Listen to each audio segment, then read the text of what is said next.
Hello everyone, welcome to my channel competition tips by आल कुमार। आज हम करेंगे जॉन मिल्टन की लिखी हुई एक famous epic poem Paradise Lost, line 1 से लेकर 26 तक।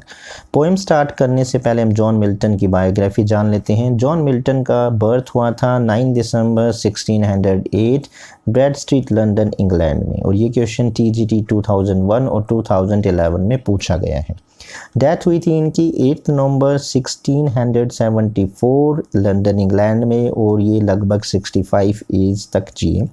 इनके पेरेंट्स थे जॉन मिल्टन और इनकी मदर थी सारा जेफरी। इन्होंने 3 शादियां की थी। तो पहली स्पाउस जो थी उनका नाम था मैरी पावल, दूसरी थी कैथरीन वुडकॉक और तीसरी थी एलिजाबेथ मेंसल। इनकी एजुकेशन हुई थी Saint Paul school, university of Cambridge और क्राइस्ट कॉलेज। ऑक्यूपेशंस, ये एक बिलेटेड एलिजाबेथ पोइट थे। बिलेटेड का मतलब होता है कि बाद में लेट आए हुए एलिजाबेथ पोइट। पैम्पलेटर्स, हिस्टीरियन, और ये क्वेश्चंस TGT 2000s में पूछे गए हैं कि उनका ऑक्यूपेशंस क्या था। तो बिलेटेड एलिजाबेथ पोइट जो उसमें ऑप्शन था वो था। और इनका जो पीरियड्स था जिसे एज ऑफ मिल्टन कहा जाता है वो था 1625 से लेकर 1660 तक। यानी कि ये TGT 2005 में क्वेश्चंस पूछा गया है कि इनका टाइम पीरियड क्या था। अब इनके कुछ इंपॉर्टेंट फैक्ट्स जो हैं, मिल्टन्स को कहा जाता है लेडी ऑफ क्राइस्ट। ये क्वेश्चन TGT 2009 में पूछा गया। लेडी ऑफ क्राइस्ट इसलिए कहा जाता था क्योंकि इनके बाल उनकी वो पतले थे और इनकी जो फेस जो था ओवल्स था, उसकी वजह से लड़की जैसे लगते थे, तो लेडी ऑफ क्राइस्ट इन्हें कहा जाता था।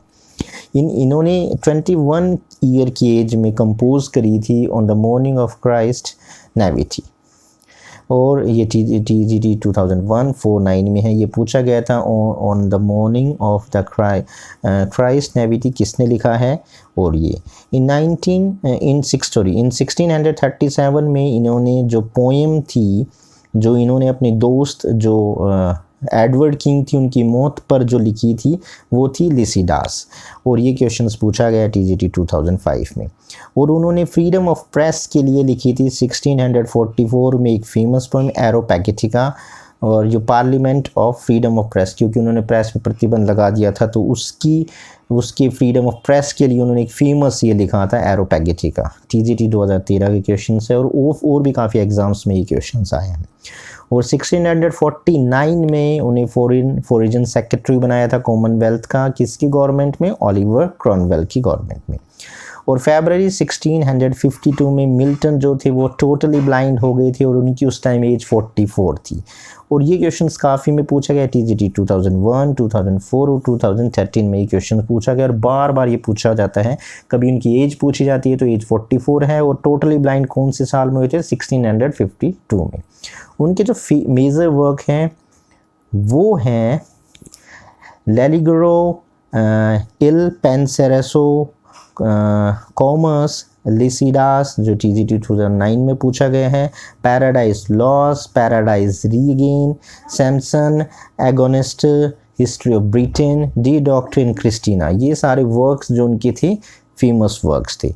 अब हम पोएम के लिए चलते हैं। पैराडाइज लॉस्ट जो है ये हमारे सिलेबस में लाइन 1 से 26 है। तो ये पैराडाइज लॉस्ट को जो हम एक एपिक पोएम है और ये ब्लैंक वर्स में लिखी गई है, और ये पहले जब पब्लिश हुई थी ये 10 बुक में थी, बाद में ये 12 बुक में पब्लिश हुई थी।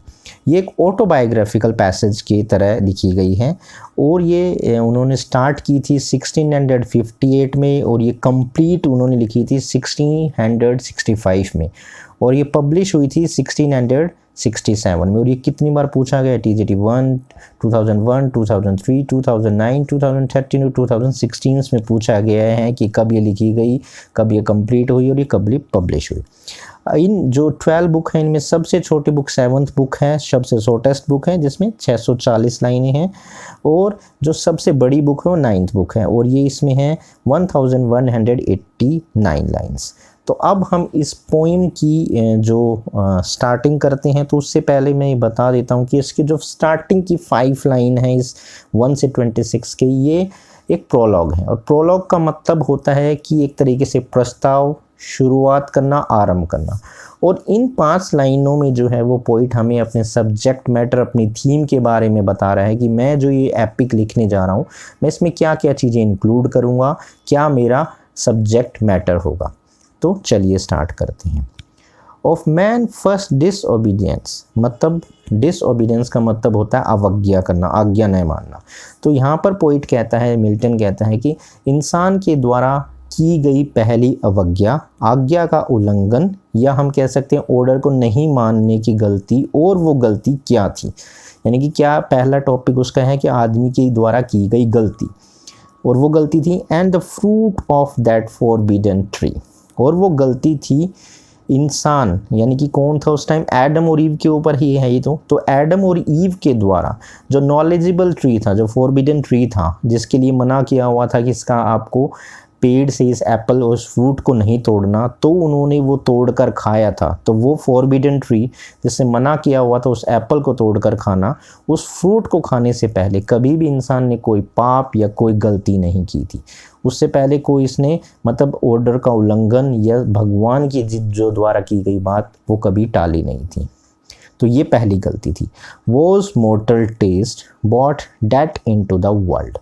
अब क्या हुआ, जब उन्होंने वो गॉड ने मना किया हुआ था उस नॉलेजेबल ट्री से फ्रूट खाने को, तो वो उन्होंने खाया, तो उसके बाद क्या हुआ, उसके बाद क्या होगा, उसके बाद ये बता रहा है पोइट। तो और उस सेब या उस फ्रूट को खाने का जो उसका जो टेस्ट था, उस टेस्ट के कारण क्या हुआ, उस टेस्ट के कारण इस संसार में जो अभी तक मॉर्टल था, जो नश्वर था, उसमें अब मौत का आगमन हो गया। अर्थात हम कह सकते हैं कि संसार में अब मौत आ गई। इससे पहले एडम और ईव जो थे वो अमर थे, लेकिन उस फ्रूट को खाने के बाद वो अब नश्वर नहीं रहे, अब मौत का जो चक्र था वो स्टार्ट हो गया था। उसके बाद वो कहता है कि उसके बाद वो कह रहा है कि एंड ऑल वो विद लूज ऑफ एडन। तो उसके बाद क्या हुआ, जब वो उन्होंने फ्रूट खा लिया और उस संसार में मौत आ गई, तो और उसी कारण से जो फ्रूट खाए थे उसी कारण से उन्हें गार्डन ऑफ ईडन से बाहर का रास्ता दिखा दिया गया और उन्हें वहाँ से बाहर निकाल दिया गया, जिसके कारण उन्हें अब संसार के दुखों का सामना करना पड़ा, उन्हें झेलना पड़ा। क्योंकि वो जो है उसका मतलब होता है दुख, और लूज ऑफ ईडन मतलब गार्डन ऑफ ईडन से उन्हें बाहर निकाल दिया गया। और ये कब तक चला, till the one great man restores, यानी कि वो तब तक चला और जब तक ये सारे दुखों का उन्हें सामना कब तक करना पड़ा, जब तक उन्हें झेलना पड़ा ये दुख, जब तक कि महान व्यक्ति नहीं आ गया, वो प्रकट नहीं हो गया, और वो थे क्राइस्ट। ठीक है, तो कब तक ये उन्हें झेलना पड़ा, कब तक, जब तक वो एक ग्रेट आदमी जो था उसने वापस आके उन्हें क्या कहते हैं, उस पीछा उससे नहीं छुड़ा दिया, उन दुखों से उनका पीछा नहीं छूट गया। तो उसके बाद वो कहता है कि and regain the blessful seat.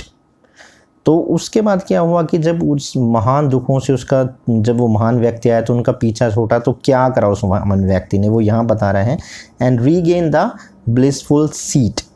तो वो कह रहा है कि और वो महान व्यक्ति थे जीसस क्राइस्ट, उन्होंने इंसान की जो फॉर्मल पोजीशन थी, जो ब्लिसफुल शीट जिसे बोला गया, उसका मतलब होता है फॉर्मल पोजीशन, जो पिछली पोजीशंस क्या थी कि उन्हें गार्डन ऑफ ईडन से बाहर निकाल दिया गया था, तो और भगवान उनसे गुस्सा हो गए थे, तो वो फॉर्मल पोजीशंस दिलाने को क्या कह रहा है वो, तो वो कह रहा है कि वो महान व्यक्ति थे जीसस क्राइस्ट, जिन्होंने इंसान को उसकी फॉर्मल पोजीशंस, ब्लेसफुल सीट, जो हेवंस, जो स्वर्ग था, उसको फिर से उन्होंने स्थापित कर दिया। अर्थात हम कह सकते हैं कि हेवंस के दरवाजे उनके लिए, यानी इंसानों के लिए फिर से खुल गए, और ईश्वर का जो प्यार था, जो आशीर्वाद था, फिर से इंसानों को प्राप्त हो गया। ये थे इसके, यानी 5 लाइनें जो थी वो प्रोलॉग थी, और इसमें बता दिया कि पहली गलती क्या थी, और जो फ्रूट उसने खाया था वो फॉरबिडन ट्री का, उसकी वजह से मॉर्टल जो नश्वर संसार था उसमें मौत आ गई, और उसके कारण उन्हें दुखों को झेलना पड़ा, साथ ही लूज ऑफ ईडन यानी गार्डन ऑफ ईडन से उन्हें बाहर निकाल दिया गया। और कब तक उनकी ये दुखों को झेलना पड़ा, जब तक वो ग्रेट मैन यानी जीसस क्राइस्ट नहीं आ गए, और उन्होंने उन्हें जब तक उनकी फॉर्मल पोजीशंस में उनको स्थान नहीं दिला दिया। तो ये 5 लाइनें जो थी वो प्रोलॉग थी। अब जो अगली लाइनें हैं वो एक तरीके से हम कह सकते हैं इन्वोकेशंस हैं। इसका मतलब होता है कि अब पोइट, जो इन्वोकेशंस का मतलब होता है परमात्मा या कोई प्रभावशाली व्यक्ति या कोई भगवान है उसका आह्वान करना, उसकी प्रार्थना करना।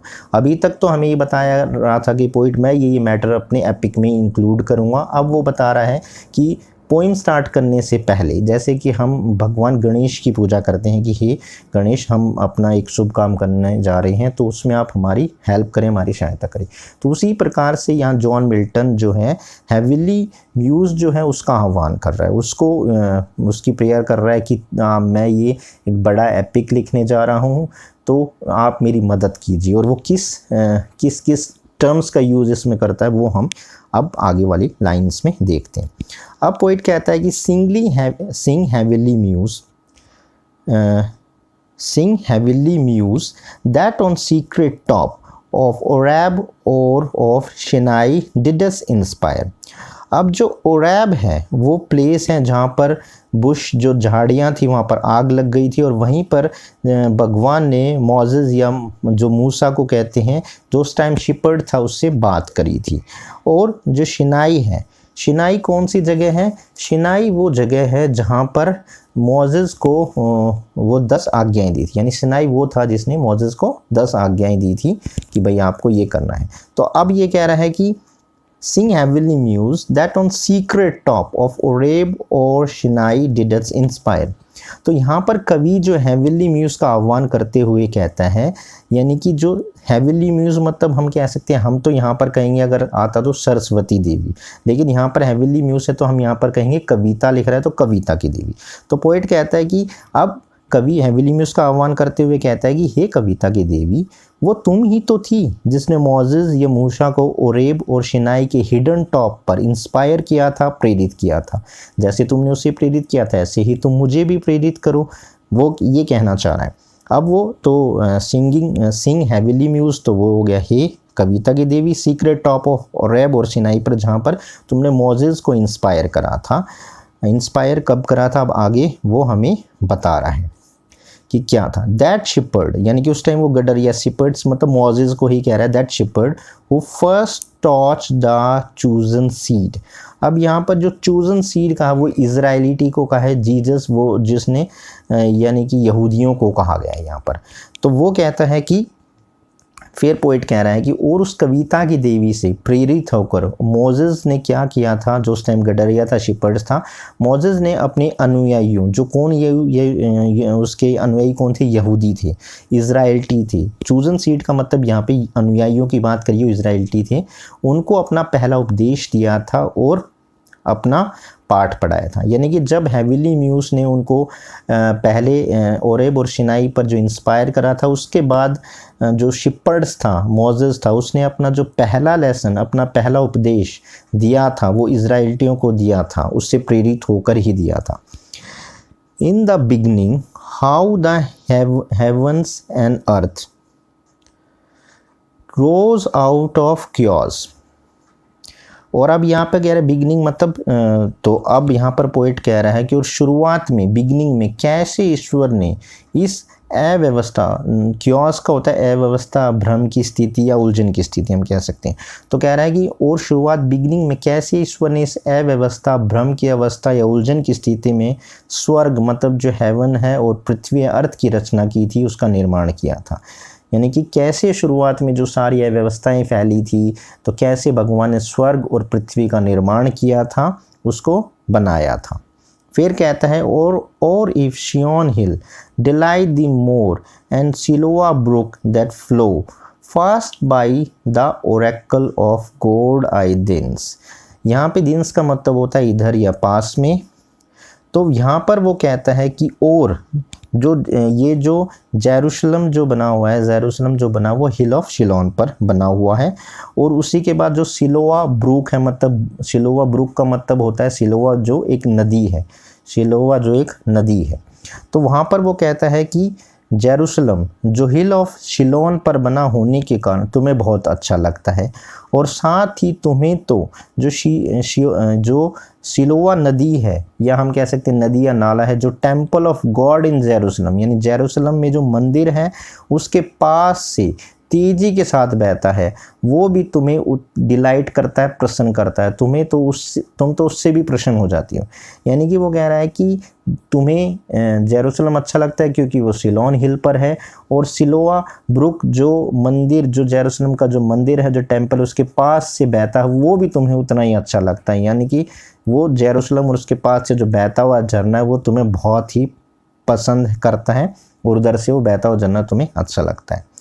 अब वो कह रहा है कि invoke thy aid of my adventurous song, हे कविता की देवी, मैं तुमसे प्रार्थना करता हूँ, रिक्वेस्ट करता हूँ कि तुम मेरी मदद करोगी, मेरी हेल्प करोगी, मेरी उस साहसिक रचना को, उस महाकाव्य को लिखने में जिसे मैं शुरुआत करना चाहता हूँ, जिसे मैं शुरू करना चाहता हूँ। तो यहाँ पर इन्वोक का मतलब तो हो गया कि प्रार्थना करना, और आई एड का मतलब है कि मेरी सहायता करो। एडवेंचरस सॉन्ग मतलब यहाँ पर एडवेंचरस सॉन्ग जो ये है एपिक जो लिखा जा रहा है पैराडाइज लॉस्ट के लिए, वो कह रहा है कि हे देवी, मैं तुमसे रिक्वेस्ट कर रहा हूँ, इन्वॉक कर रहा हूँ कि तुम मेरी एड करो, मदद करो, मेरे किसमें, जो मैं महाकाव्य लिखने जा रहा हूँ उसमें लिखने में मेरी मदद करो। विद नहीं, उसके बाद हो गया that with no middle flight intend to soar above the Annonian Mount। अब वो कह रहा है कि जो एनोनियन माउंट है जहाँ से इंस्पिरेशंस लेते थे, तो अब वो कह रहा है कि मैं अपने महाकाव्य के माध्यम से, यानी कि जो वो महाकाव्य लिख रहा है उसके बिहाफ पे मैं बहुत ऊंची उड़ान भरने का इरादा रखता हूँ। यानी कि बहुत ऊंची उड़ान भरने का मतलब है कि मैं बहुत बड़ा लिखना चाहता हूँ, इसलिए मेरे महाकाव्य की जो विषय वस्तु है, जो उसका मैटर है, वो बहुत ऊंचा होगा। और वो कितना ऊंचा होगा, वह एनोनियन माउंट से भी ऊंचाई जो है, उस एनोनियन माउंट की उस ऊंचाई को भी पीछे छोड़ देगा। यानी कि जो क्लासिकल पोइट्स थे जो थे वो माउंटेन हेलिका से अपनी इंस्पिरेशंस लेते थे, इससे लेते थे। तो कह रहा है जो मेरी इंस्पिरेशन होगी, जो मेरा महाकाव्य होगा ना, वो इतना बड़ा होगा कि एनोनियन माउंट्स की ऊंचाई को भी पीछे छोड़ देगा। इतना बड़ा मैं लिखने वाला हूँ, इतना मेरा जो मैटर है वो काफ़ी बड़ा होगा। अब वो आगे कहता है कि will it pursues things unattempt yet in prose or rhyme। तो अब वो जो कह रहा है कि जो मैं इतना बड़ा लिखूंगा कि एनोनियन माउंट से भी वो सब्जेक्ट बड़ा होगा, तो अब वो वहाँ पर आगे उसी चीज़ को डिस्क्राइब करते हुए कह रहा है कि ये जो विषय वस्तु होगी ना, ये ऐसी होगी जिसे किसी ने भी अभी तक पाया नहीं होगा। यानी कि वो कैसी हो गई, अनअटेम्प्टेड होगी। अटैम्प यहाँ पर जैसे लिखा हुआ है कि थिंग्स अनअटेम्प्टेड, यानी कि वो अटैम्प नहीं होंगी, या कह सकते हैं अनअटेम्प होंगी। और किसी भी पोइट ने, चाहे वो क्लासिकल पोइट हो या फिर वो ओल्ड ग्रीक पोइट हो, या उस किसी भी पोइट ने या किसी भी प्रोज राइटर ने अभी तक वैसे न गद्य के रूप में और न ही पद के रूप में ऐसा लिखा होगा। मतलब अभी तक वो विषय वस्तु जो है उसको अटैम्प किसी ने नहीं किया होगा, न तो पुरानी किसी भी क्लासिकल पोइट या ग्रीक पोइट ने। तो मैं इतना बड़ा उस मैटर को मैं लिखने वाला हूँ, प्रोज और राइम किसी भी रूप में वो नहीं लिखा गया। And chiefly thou O spirit that dost prefer before all temple that upright heart and pure। तो कहता है यहाँ पर, हे देवी, चीफली मतलब मुख्य होता है, या हे देवी, हे मुख्य आत्मा, मैं तुम्हारा आह्वान करता हूँ, मैं तुमसे प्रार्थना करता हूँ, तुम तो इंसान के पाप रहित हृदय या हार्ट में तुम रहती हो। तुम तो मंदिर में रहने की बजाय सच्चे और जो पाप रहित हार्ट होता है, हृदय होता है, उसमें रहना अधिक पसंद करती हो। तो ये था इसकी इस लाइन की। तो एंड चीफली मतलब मुख्य होता है, थॉ मतलब इंस्पायर करो, स्पिरिट उस पवित्र, उस मुख्य कविता की देवी को, और प्रेफर कर रहा है, यानी कि उस तुम प्रेफर करती हो। बिफोर ऑल टेम्पल मतलब तुम्हारे जो मंदिर, तुम जो मंदिर है उससे अपराइट हर्ट एंड प्योर, जो पवित्र होता है, जो सब इन पाप रहित हृदय से, पाप रहित जो चीज़ें होती है उससे प्योर जो हृदय होता है उससे। तो इसीलिए उसने कहा कि हे देवी, हे आत्मा, मैं तुम्हारा आह्वान करता हूँ, मैं तुम्हें बुलाता हूँ। तुम तो इंसानों के पाप रहित हृदय हार्ट में रहती हो, तुम्हें तो मंदिर में रहने के बजाय सच्चे पाप रहित हृदय में रहना अधिक पसंद है। तो आगे कहता है, इंस्ट्रक्ट मी फॉर दाउ नोअस थो from first vast present. Vast presence मतलब पिछला जो था। अब वो कह रहा है इंस्ट्रक्ट करो, इंस्ट्रक्ट कवि यहाँ कविता की देवी से फिर प्रेयर करता है, फिर उसको इन्वॉक करता है। वो कहता है कि उसे गाइड करे, उसे इंस्ट्रक्ट करे, क्योंकि वो तो सब कुछ जानती है, कुछ भी उससे छुपा हुआ नहीं है। वो तो यहाँ यूनिवर्स की क्रिएशन से भी पहले मौजूद थी, यानी कि जब सृष्टि बनी थी उसके निर्माण से पहले ही वो मौजूद है। तो उसे तो यानी कि ABCD से लेकर सारी चीज़ पता है कि पहली चीज़ से लेकर क्या हुआ, तो तुम मुझे इंस्ट्रक्ट करो, मुझे गाइड करो ये सारी चीज़ें करने में, बताने में। And with mighty wings outspread dove-like stats brooding on the vast abyss and mates it's pregnant। अब वो यहाँ पर क्या कह रहा है कि कभी यहाँ पर कहता है कि अपनी जो उससे कह रहा था कि इंस्ट्रक्ट करो, मुझे करो, तो अब वो कह रहा है उस देवी को कह रहा है कि और तुम तो अपनी विशाल पंख फैलाकर ऐसी अवस्था या ऐसी पोजीशन में बैठी हो जैसे कोई डव अपने अंडों पर बैठकर उसको जीवन से भर देता है, यानी कि अंडों को सेह रही है और अंडों को सेने से क्या होता है, उनमें जान आ जाती है, अंडों में जीवन भर देता है। उसी तरह तुम भी इस जो ख्यास है, उस अव्यवस्था अंधकार है जो रसातल पर बैठकर तुमने उसे लाइफ से फिल कर दिया था, उसे जीवन से भर दिया था। तो यहाँ पर पोइट ने ये कहा है कि जिस जैसे एक पक्षी होता है, डव पक्षी होता है, वो बैठकर अपने अंडों को जीवन से भरपूर कर देता है, उसमें जीवन ला देता है, उसी प्रकार तुमने जब अव्यवस्था ये थी, रसातल था, चारों तरफ अंधकार था, तो तुमने उसको उसी तरह जैसे एक डव पक्षी बैठता है, तो तुमने भी उस अव्यवस्था पर बैठकर उसे ख़त्म कर दिया और लाइफ से फिल कर दिया, उसमें जीवन से भर दिया। तो तुम तो मतलब तुम तो सब जानती हो और तुमने तो एक जीवन दिया है, इस अंधकार से हटाकर इस चीज़ों को जीवन दिया है। तो आगे वो अब बताता है व्हाट, उसके बाद वो कहता है कि and what in me and in dark illumine. तो अब वो कह रहा है कि मिल्टन अब इस पोएम, जब ये पोएम लिखी गई थी, कंपोज की गई थी, तो उस टाइम वो कंप्लीट अंधा हो चुका था, ब्लाइंड हो चुका था, और उसी के कारण जब अंधा व्यक्ति हो जाता है तो उसे चारों ओर अंधेरा दिखाई देता है, और उसके चारों ओर कोई भी सोशल्स वो बाहर जा नहीं सकता, मिल नहीं सकता, तो उसकी जो सोशल लाइफ थी वो भी ख़त्म हो गई। तो अब वो अपने जो व्यूज़ हैं, अपने इंटेलेक्चुअल्स हैं, वो उसके फ़र्क पड़ रहा था, कैसे वो उन चीज़ों को इम्प्रूव करे। तो इसीलिए वो कह रहा है कि इसीलिए उसने यह कहा what in me dark, dark का मतलब अंधेरा, अंधेरा है तो एल्यूमिन मतलब प्रकाश होता है। तो इस वजह से पोइट कहता है कि जब वो कंपोज किया था तो अंधा था, उसके चारों ओर अंधेरा था, इसलिए उसे बिलीव था, विश्वास था कि जो होली स्पिरिट है ना उसे नॉलेज देगी, और उसे कैसी नॉलेज देगी, स्पिरिचुअल प्रकाश, मतलब स्पिरिचुअल धार्मिक जो प्रकाश है उससे भर देगी, और जिससे उसका जो अंधकार है, डार्कनेस है, वो ख़त्म हो जाएगा। क्योंकि वो जब वो कंप्लीट ब्लाइंड हो गया था, वो स्पिरिचुअल हो गया था, धार्मिक हो गया था। तो इसी वजह से वो कह रहा है कि उसे ऐसी नॉलेज देगी, उसे स्पिरिचुअल इल्यूमिन देगी, जिससे उसका सारा अंधकार ख़त्म हो जाएगा। उसके बाद वो कहता है कि what is low raise and support.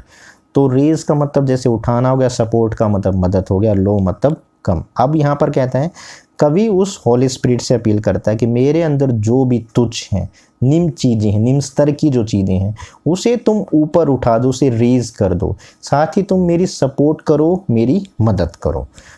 अब किस चीज़ में मदद करो, आगे वो बता रहा है that to the height of this great argument, और मुझे इतना महान, मुझे इतना ऊंचा बना दो कि जो ये विषय वस्तु है ना, इसके अनुरूप मैं इतना ऊंचा उठ जाऊं और इसकी महत्वता का मैं वर्णन कर सकूं, यानी कि मुझे इतना काबिल बना दो, इतना मुझे मतलब महान बना दो कि मैं अपनी दूरदृष्टि और अपनी ईमानदारी से जो मैं मैटर लिख रहा हूँ, जो विषय लिख रहा हूँ, मैं लोगों के सामने प्रेजेंट कर सकूँ, मतलब ईमानदारी से मैं चीज़ें लिख सकूँ। मैं अपनी दूरदृष्टि जो मैं देख रहा हूँ, जो मैं अपना व्यू है, वो पॉइंट ऑडियंस के सामने, जो मेरी रीडर्स हैं उनके सामने मैं रख सकूँ। अब वो कहता है कि लास्ट लाइन्स में I may assert the eternal providence and justify the way of God to man. और ये क्यों वो कह रहा है कि उसकी दूरदृष्टि, वो कह रहा है कि जो एटर्नल दृढ़ता पूर्वक है, जो दृढ़ता पूर्वक लिखना चाहता है, तो कहता है कि साथ में दृढ़ता पूर्वक इस शाश्वत विधि, एटर्नल मतलब होता है शाश्वत, और प्रोविडेंस होता है विधि।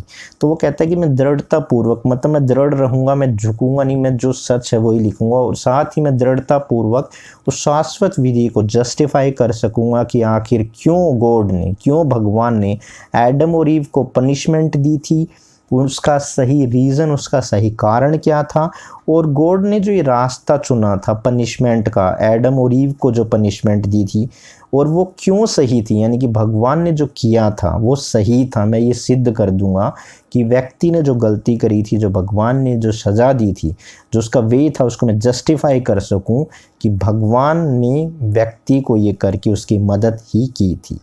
तो ये लाइनें थी पैराडाइज लॉस्ट की 1 से लेकर 26। मैंने पूरी कोशिश की है कि मैं इजी लैंग्वेज में आपको ये समझा सकूं। तो मिलते हैं अगले वीडियो में इसके क्वेश्चंस एंड आंसर के साथ। तब तक के लिए वे नाइस।